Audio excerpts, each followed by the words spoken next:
Thank you so much for all you do. It simply wouldn't work without you, and thank you for going on to inspire so many young people. To all the supporters here today, thank you. The date is March 25th, 2026. Somewhere inside Buckingham Palace, a formal note is being drafted. Not a press release, not a public announcement. A quiet, short, controlled piece of paper that the people writing it desperately hoped would never need to exist. And when it arrived at Bagshot Park, it confirmed something the British monarchy had spent years trying to avoid putting in writing. Prince Edward had won. Not just won a dispute, not just held his ground in a family argument. He had forced the crown, the institution that defines British identity, that projects authority across the world, that never admits it was wrong, to back down completely, in writing, on the record, forever. But here's the question you need to sit with before we go any further. How does a man who spent decades being dismissed as the quiet one, the least notable Windsor, the prince nobody worried about, build a legal case so airtight that even King Charles III's own lawyers couldn't find a single crack in it? Because that's exactly what happened. And the answer takes us all the way back to a dying prince, a queen who knew her time was running out, and documents signed in the shadow of grief that nobody inside that palace expected to matter this much. Stay with this, because what unfolded on March 25th, 2026 didn't just shake the royal family. It rewrote the rules about what a king can actually do. The promise that started everything. To understand why March 25th hit the way it did, you have to go back to who Queen Elizabeth II was in her final years.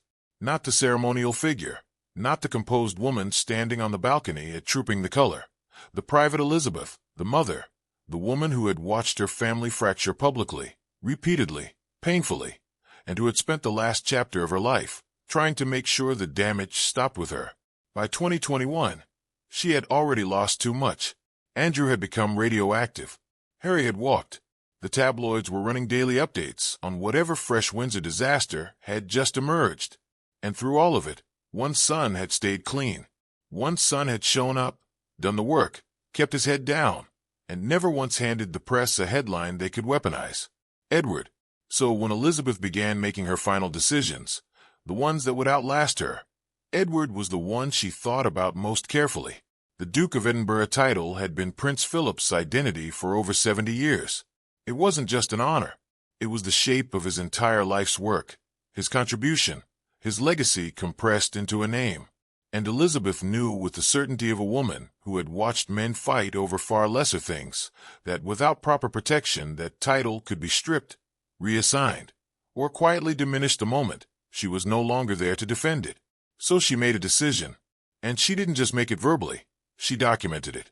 The title would go to Edward, and it would go with teeth. That promise became real in April 2023, when King Charles III officially conferred the Dukedom of Edinburgh on his youngest brother. In that moment, it looked like a smooth, dignified transition, a family honoring its own history. But what the cameras didn't show was the second part of that inheritance. The part that didn't come with a ceremony. The part that came with paperwork. Because tied to that title was a property. And that property was about to become the most contested piece of real estate in the entire British monarchy. The house that Edward built. Ask yourself something. If someone handed you the keys to a crumbling 120-room mansion and told you the rent was £5,000 a year, but the catch was that you had to fund the repairs yourself immediately and bring it back to a standard fit for royal use, would you take that deal? Most people wouldn't. But in March 1998, that was exactly the arrangement placed in front of Prince Edward, and he said yes. Bagshot Park is not just a house. It sits on 51 acres inside Windsor Great Park. It is a Tudor Gothic mansion with the kind of presence that makes people slow their cars down when they drive past. It is the seat of the Dukedom of Edinburgh. It is, by any reasonable measure, one of the great royal properties in England.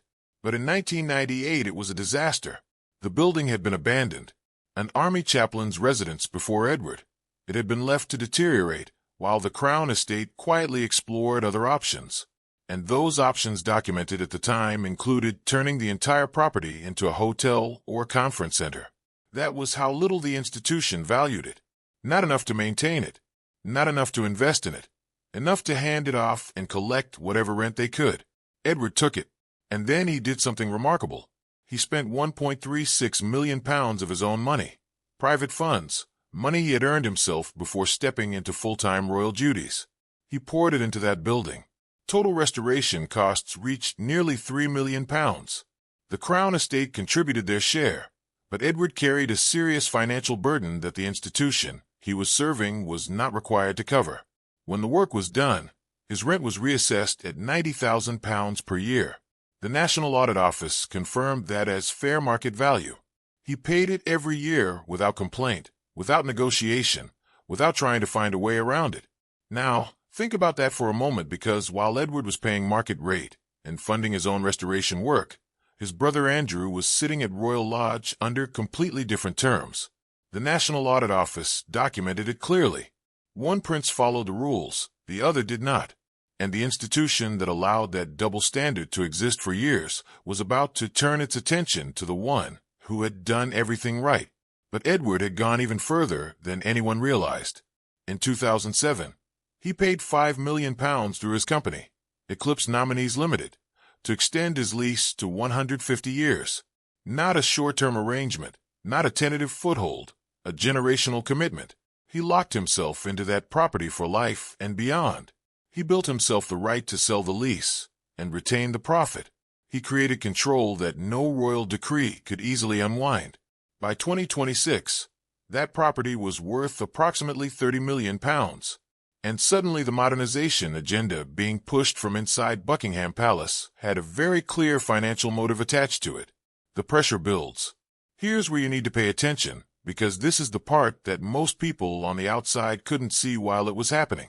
Charles had come to the throne in September 2022 with a vision, a slimmed-down monarchy, fewer working royals, tighter finances, more central control over how the institution projected itself. Those were the stated goals, reasonable on the surface, sensible even if you accepted the premise that the monarchy needed to modernize to survive. But a stated goal and the actual mechanics of achieving it are two very different things. And by 2026, those mechanics had started to look less like reform and more like consolidation. Royal leases were under review. Financial audits were being conducted behind closed doors. Quiet pressure was being applied to how members of the family lived, what they held, and what they owed the central institution for the privilege of holding it. Bagshot Park became a target, and when it did, the people applying that pressure encountered something they clearly hadn't anticipated. They encountered a man who had been preparing for exactly this moment since 1998, because Queen Elizabeth II, in her final years, had done something that Prince Philip had pushed her to do. She had written a letter of intent, a document tying Bagshot Park directly to the Edinburgh title for Edward's lifetime, a document that was witnessed by Prince Philip himself as he was dying. Think about that for a moment. A man in the final weeks of his life, watching everything he had built begin to shift around him, took the time to put his name on a document designed to protect his youngest son from an institution he knew could be quietly ruthless when it chose to be. Philip had spent more than 70 years inside the machinery of the British monarchy. He had watched it move against people it no longer found useful. He had seen how the quiet pressure worked, how you didn't need to break rules to break a person. You just needed to make their position unstable, their support uncertain, and their home insecure. He was not going to allow that to happen to Edward. So he signed the letter, and Edward kept it, kept the original lease, kept every financial record from every repair, every payment, every audit. 20 years of documentation building a file that nobody inside the palace had anticipated existed. The tiara. But it didn't start with the property. It started with something smaller, something more personal, and in many ways, something more revealing about exactly what was driving this pressure. Earlier in 2026, before the lawyers arrived with their dossier, a palace official appeared at the Edinburgh household. The visit was framed as routine, a jewelry audit, a national heritage review, standard procedure. That's how it was described. What it actually was, stripped of the careful language, was someone arriving with a clipboard to question jewelry that Sophie, Duchess of Edinburgh, had worn as her own for 25 years. And at the center of that audit was one piece, the anthem tiara. This was not a random item from a shared royal vault. It was made specifically for Sophie's wedding in 1999, commissioned by Queen Elizabeth II herself. Built using 4 antique elements shaped in a honeysuckle design taken from the private collection of Queen Victoria. It was Elizabeth's personal gift to the woman her youngest son was marrying. For nearly 2 decades, it was the only tiara Sophie regularly wore, and that detail matters more than it might seem. Sophie was never granted the kind of open access to grand state tiaras that other senior royals enjoyed. That was understood within the family, never announced, never formally stated, but clear. The anthem tiara was her crown, the one piece that was entirely hers. Now, that piece was being questioned. The argument coming from the palace was legal in its framing. Because the tiara contained stones from Queen Victoria's era, it could potentially be reclassified as crown property. That would mean moving it to the central royal vault and requiring Sophie to request permission each time she wanted to wear it. Her own wedding tiara, a gift from the woman who was as close to a mother as she had ever known, requiring permission. But here's the thread you need to pull. Because if that argument holds, if a personal gift from the monarch can be reclassified as crown property based on its historical components, then where does it stop? Every piece of jewelry Elizabeth gave over her 70-year reign becomes vulnerable. Every personal gift becomes subject to review, and Queen Camilla's own collection, which came substantially from royal sources, falls directly into the same trap. The logic of that argument devoured itself. Edward's legal team saw it immediately. But they weren't just going to point out the contradiction. They were going to shut it down completely. They produced a deed of gift signed by Elizabeth in 1999. It classified the anthem tiara explicitly as a private wedding present, not a state loan, not a shared asset, not held in trust. It belonged to Sophie. Full stop. But Edward had gone further. In 1999, he had worked with royal jewelers to create a matching set of pearl jewelry for Sophie. A necklace and earrings designed to complement the anthem tiara. Exactly. The materials were funded through the crown, but Edward held the design rights personally. His lawyers argued that the tiara and the pearl set constituted a single artistic unit tied to his own design work. Remove the tiara and you fracture that unit. And that gave him a legal dimension nobody had anticipated. There was also something else in that file. Something about a public moment that had nothing to do with law and everything to do with truth. In October 2019, at a reception in Buckingham Palace, marking the work of the Queen Elizabeth Diamond Jubilee Trust, Sophie was giving a speech. In the middle of that speech, in front of senior royals and assembled guests, she turned to look at Queen Elizabeth II and said, without planning it, without thinking, "Mama," it slipped out. In a room where every word is controlled, where every gesture is calculated, it slipped out. And it said everything about who these two women were to each other.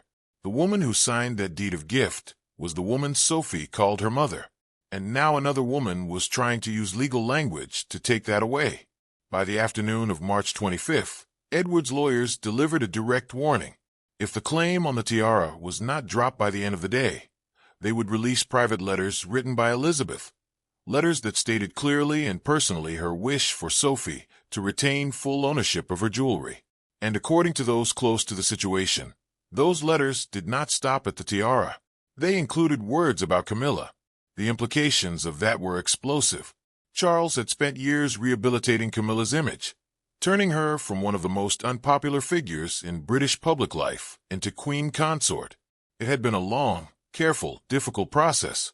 Elizabeth's documented feelings about Camilla, the long years of cold distance, the tension that never fully disappeared, the reluctant acceptance that came only near the end. Those were things Charles had worked hard to leave in the past. Those letters could bring them back in a single afternoon. And walks in. This is where everything changes, because up to this point the fight had been legal. Documents against documents, lawyers against lawyers, paper against paper. And then Princess and walked into a private room inside Buckingham Palace. To understand why that moment shifted everything, you have to understand that Anne and Sophie were not always close. As recently as 2021, the distance between them was visible.